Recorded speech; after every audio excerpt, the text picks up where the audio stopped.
औज़ुबिल्लाहिमिनश्शैतानिर्रजीम बिस्मिल्लाहिर्रहमानिर्रहीम। प्यारे बच्चों अस्सलाम वालेकुम।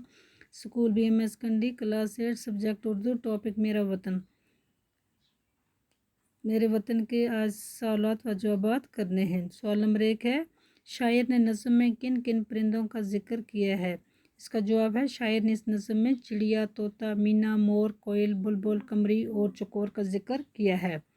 सवाल नंबर 2, दिलकश चमन किसको कहा गया है? इसका जवाब है, दिलकश चमन वतन को कहा गया है।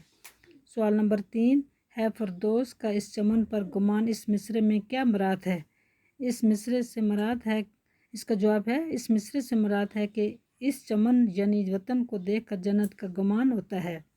सवाल नंबर 4, इस नज़्म में हमारे वतन की क्या क्या खूबियाँ बयान की गई हैं? इसका जवाब है, वतन में तरह तरह के खुशनुमा और खुश आवाज़ परिंदे हैं, झीलें, झरने और दरिया हैं, सरसब्ज़ जंगल और पहाड़ हैं। वतन में तरह तरह के मेवे और तरकारियाँ पैदा होती हैं। यहाँ की ज़मीन ज़रख़ेज़ है, गोया हमारा वतन जन्नत की तरह खूबसूरत और दौलत से माला माल है। सवाल नंबर 5, इस नज़्म के शायर का नाम लिखिए। इसका जवाब है, इस नज़्म के शायर का नाम शफ़ीउद्दीन नेर है।